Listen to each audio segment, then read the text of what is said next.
Baik, kita masuk ke sesi kedua yaitu writing atau menulis. Oh iya, sebelum kita mulai lebih lanjut, di sini saya ingin mengingatkan mungkin informasi yang akan saya berikan ini levelnya sudah mulai masuk menengah. Tapi bagi kalian yang masih dalam tahap dasar belajar bahasa Inggris tidak apa-apa, karena informasi ini sendiri bisa sangat membantu untuk mulai meningkatkan kemampuan menulis kalian. Di sini sendiri saya akan memberikan tips dan trik dalam menulis secara umum dalam bahasa Inggris. Pertama-tama, saya akan memberikan tips untuk meningkatkan kemampuan bahasa Inggris kalian. Nah, di sini saya menyarankan kalian untuk menguasai hal dasar berikut. Ada 3 hal dasar yang menurut saya kalian bisa pelajari dan pahami, yaitu adalah pengejaan atau spelling, kedua grammar, dan ketiga vocabulary atau kosakata. Spelling atau pengejaan ini sendiri kalian bisa latih dengan membaca teks bahasa Inggris misalnya, atau misal dengan mendengarkan lagu bahasa Inggris yang kalian sukai, atau bisa juga dengan menonton film yang lagi-lagi kalian sukai. Meski hal tersebut terdengar sepele, tapi hal tersebut bisa membantu kalian untuk setidaknya belajar bahasa Inggris dengan hal yang kalian sukai. Karena jika kalian belajar dengan hal yang kalian sukai tersebut, itu bakal sangat membantu kalian untuk bisa memahami bahasa Inggris dengan lebih cepat daripada kalian membaca teks yang sangat kaku atau teks yang bisa dibilang membosankan untuk kalian baca. Kedua adalah grammar. Grammar di sini sendiri saya menyarankan kalian untuk setidaknya paham grammar dasar. Seperti yang saya sudah bahas di sesi pertama tadi, yaitu 3 tesis dasar itu sendiri menurut saya kalian sudah cukup. Dari present tense, past tense, dan future tense. Mungkin tambahan grammar yang bisa kalian pelajarin selain yang sudah saya jelaskan sebelumnya mungkin adalah continuous tense. Karena continuous tense itu sendiri penggunanya masih cukup umum, meski tidak selazim penggunaan simple present, simple past tense, dan simple future. Itu sendiri kalian bisa latih dengan sering-sering membaca dan berlatih mengenai grammar tersebut. Dan ketiga adalah vocabulary atau kosakata. Sebenarnya untuk mengasah vocabulary ini sendiri mirip dengan cara kalian mengasah spelling, yaitu lagi-lagi dengan kalian membaca teks bahasa Inggris yang kalian sukai. Misal jika kalian menyukai novel bahasa Inggris, kalian bisa mencoba membaca novel bahasa Inggris.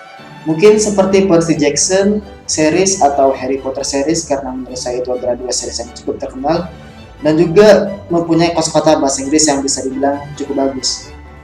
Atau kalian juga bisa lagi-lagi mendengarkan lagu atau menonton film yang kalian sukai. Sebenarnya, selain dari cara yang tadi saya sebutkan, ada satu cara lagi untuk meningkatkan kosakata, yaitu dengan membaca kamus.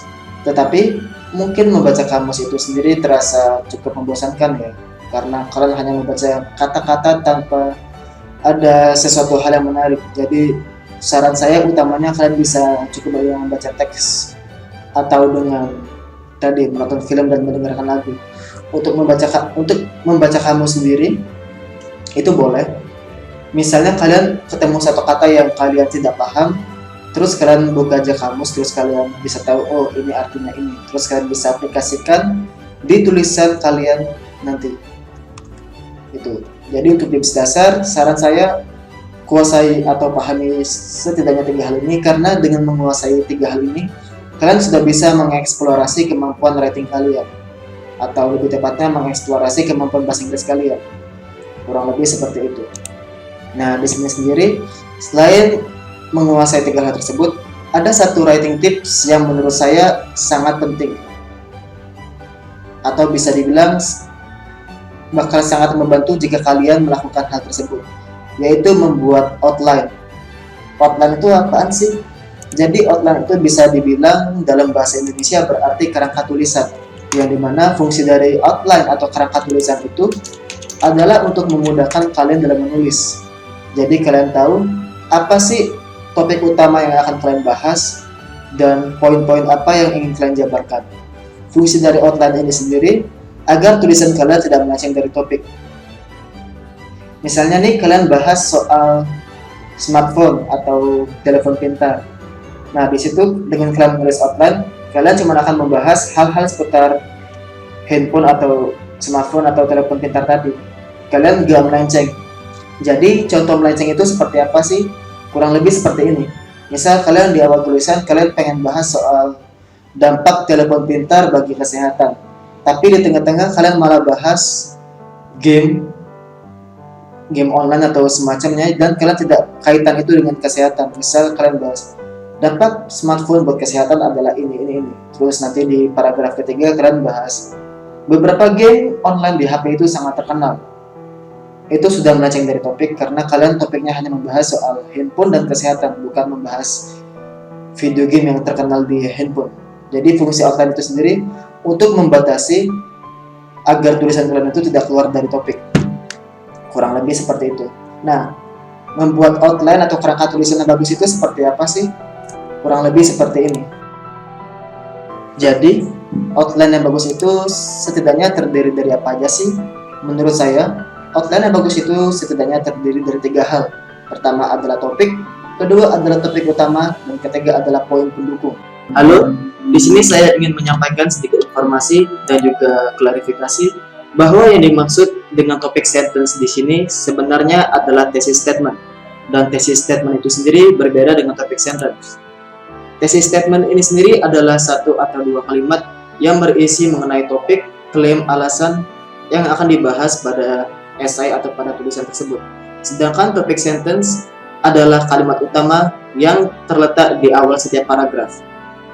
Jadi, ketika saya menyebutkan topik sentence atau kalimat utama, yang sebenarnya saya maksud adalah thesis statement atau pernyataan tesis dan bukan topik sentence. Mohon maaf atas kesalahan ini, dan silakan melanjutkan videonya. Nah, topik di sini kalian bisa bahas apa yang pengen kalian bakal bahas di tulisannya. Misalnya, kalian dikasih tema untuk menulis itu mengenai teknologi atau misalnya smartphone. Nah, di situ untuk topik utamanya kalian bisa membahas mengenai dampak smartphone bagi kesehatan. Itu topiknya. Topik utamanya kalian bisa kembangkan lagi. Apa sih yang pengen kalian bahas mengenai smartphone dan kesehatan itu? Di sini topik utamanya itu sebenarnya berbentuk kalimat ya. Jadi topik utama itu biasanya ditaruh di awal kalimat pertama paragraf pertama atau di kalimat terakhir paragraf pertama. Contohnya bisa dibilang seperti ini. Jadi tadi kan kita pengen bahas topiknya itu mengenai smartphone dan kesehatan. Topik utamanya bisa seperti ini.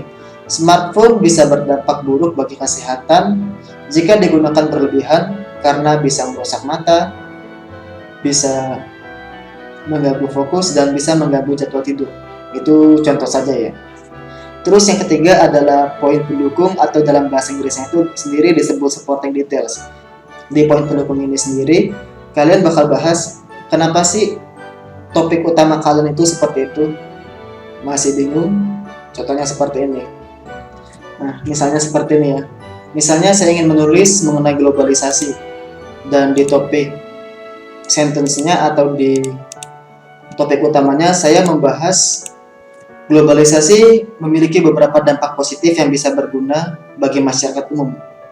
Misalnya seperti itu. Di poin pendukung sendiri saya bisa bilang seperti ini. Poin pertama, dengan adanya globalisasi, maka akan ada berkembangnya ilmu pengetahuan dan teknologi. Dampak kedua, kita bisa mengetahui segala macam informasi yang berada bahkan dari tempat jauh dari kita. Misal seperti itu. Dan dampak ketiga, dengan adanya globalisasi, kita bisa mengembangkan dunia pariwisata dengan membuka target audiens baru, yaitu target asing. Misal saya bilang seperti itu. Nah, di sini sendiri saya menyarankan untuk poin pendukungnya ada 3 aja. Kenapa cuma 3? Karena biasanya dalam menulis itu yang bagus adalah menulis 3 poin pendukung, di mana 3 itu sendiri tidak terlalu banyak tapi juga tidak terlalu sedikit. Karena biasanya kalau kalian cuma menulis 1 atau 2 poin pendukung itu sendiri biasanya dianggap masih kurang sedikit. Tapi kalau misal kalian sudah menulis 4, 5, atau 6, itu sudah terlalu banyak dan biasanya sudah boros kata. Dan kemungkinan kalian untuk keluar atau melenceng dari topik itu lebih tinggi kalau misal kalian sudah 4, 5, 6 poin pendukung. Jadi saran saya sendiri itu menggunakan 3 poin pendukung saja. Kurang lebih seperti itu. Untuk tips terakhir yang mungkin saya bisa berikan dalam sesi writing ini adalah jika kalian ingin meningkatkan lagi kemampuan writing kalian, kalian bisa mulai berlatih untuk membuat struktur tulisan yang baik. Nah, di sini struktur tulisan yang baik itu seperti apa sih? Jadi seperti ini. Struktur tulisan yang baik ini kurang lebih seperti ini ya. Dalam satu paragraf, usahakan kalian mempunyai satu topik bahasan. Hanya satu topik bahasan. Misal dalam satu paragraf kalian membahas mengenai dampak positif dari internet. Ya sudah, berarti di paragraf itu kalian hanya menulis mengenai dampak positifnya saja. Dan misalnya lagi, misal di satu paragraf kalian ingin membahas mengenai sejarah internet. Ya sudah, di situ kalian cuma bahas sejarah internet. Usahakan di paragraf tersebut jangan membahas dua topik atau lebih dari satu topik sih lebih tepatnya. Misal di satu paragraf kalian pertamanya membahas sejarah internet. Terus di paragraf yang sama kalian tiba-tiba bahas dampak positif internet. Itu sudah struktur tulisan yang kurang baik. Karena struktur tulisan yang baik itu sendiri hanya memuat satu topik bahasan di satu paragraf. Jadi jika kalian ingin membahas topik yang baru, misal awalnya kalian menulis mengenai sejarah internet, terus tiba-tiba kalian mau menulis mengenai dampak positif internet atau misal juga dampak negatif internet, kalian ganti paragraf. Jadi buat paragraf baru, dan paragraf baru itu tulis dampak positif atau dampak negatifnya. Jangan digabungkan dengan paragraf yang sudah ada. Maksudnya dengan paragraf yang sudah ada topiknya, dan topiknya itu berbeda dengan topik yang pengen kalian bahas nantinya. Ya kurang lebih seperti tadi sih. Paragraf ini kalian bahas sejarah, langsung buat paragraf baru bahas hal yang lain mengenai dampak positif atau dampak negatif. Dan itu sendiri kalian bisa pecah lagi. Misal satu paragraf itu membahas satu dampak positif. Jadi biasa dalam tulisan seperti ini. Paragraf kedua kalian membahas dampak positif pertama internet. Paragraf ketiga dampak keduanya. Paragraf keempat dampak ketiga. Dan terakhir, kalau kalian sudah cukup menulis atau kalian merasa oke, ini sudah cukup, kalian bisa buat kalimat kesimpulan atau paragraf kesimpulan itu di paragraf yang baru lagi. Jadi paragraf keempat. Paragraf kelima lebih tepatnya. Kurang lebih seperti itu untuk penulisan struktur tulisan dalam paragraf. Nah, selain paragraf itu hanya memuat satu topik, di sini juga saya akan memberikan satu informasi lagi mengenai paragraf. Jadi, dalam tulisan, terutama untuk tulisan yang formal dan akademik, itu satu paragraf kalian usahakan setidaknya ada 3 kalimat.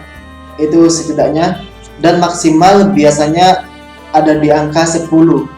Jadi usahakan paragraf kalian itu sendiri ada di kisaran 4-9. Ya meski kadang beberapa ada yang bisa 12 kalimat atau bahkan 6 kalimat. Tapi untuk minimalnya satu paragraf harus punya 3 kalimat. Gak bisa 2, gak bisa 1. Ini sendiri biasanya sering kecolongan ya. Untuk paragraf awal mungkin ini masih aman, karena biasanya di paragraf awal-awal kan kalian menulis lebih dari 3 kalimat. Tapi ketika kalian sudah masuk ke paragraf kesimpulan kalian biasanya hanya terdiri dari 1 kalimat, dan itu dibuat di paragraf baru. Dan itu merupakan satu kesalahan, karena satu paragraf itu setidaknya memuat 3 kalimat. Nah, terus bagaimana nih buat mengisi 2 kalimat lainnya? Kalau misal kalian hanya menulis kesimpulan atau conclusion kalian dalam 1 kalimat. Jadi, saran saya untuk paragraf kesimpulan, kalau kalian biasa menulis paragraf kesimpulan itu hanya dalam 1 kalimat dan itu ditulis dalam 1 paragraf, itu saran saya ada 2. Saran pertama ini bisa dibilang agak jarang dilakukan, tapi masih sah, yaitu kalian bisa taruh aja kalimat kesimpulan kalian di paragraf sebelum kesimpulan. Itu kadang masih bisa diperbolehkan, tapi sebisanya kalian harus menambahkan 2 kalimat lagi. Nah, untuk menulis paragraf kesimpulan dengan setidaknya 3 kalimat itu seperti apa sih? Di sini kalian bisa membuat paragraf kesimpulan per paragraf. Maksudnya seperti apa? Seperti ini. Jadi di kalimat pertama kalian simpulin apa yang ada di paragraf pertama. Terus kalimat keduanya kalian simpulin apa yang ada di paragraf kedua. Kalimat ketiga kalian bisa simpulin apa yang di paragraf ketiga, dan di ujung kalimat setelah kalian sudah menyimpulkan semua kalimat dan di ujung dan terakhir setelah kalian sudah menyimpulkan per kalimat berdasarkan paragraf sebelum paragraf kesimpulan, kalian bisa baru menyimpulkan semuanya. Dengan seperti itu, seharusnya paragraf kesimpulan kalian sudah berisi setidaknya 4-5 kalimat, dan itu sudah aman karena kan setidaknya dalam satu paragraf terdiri dari 3 kalimat. Jadi 5 kalimat tentu saja sudah lebih dari 3 dong, dan itu berarti sudah masuk zona aman. Jadi saran saya untuk paragraf kesimpulan bisa menulis seperti itu. Itu mungkin bisa mulai diaplikasikan atau setidaknya ya bisa dicoba dulu.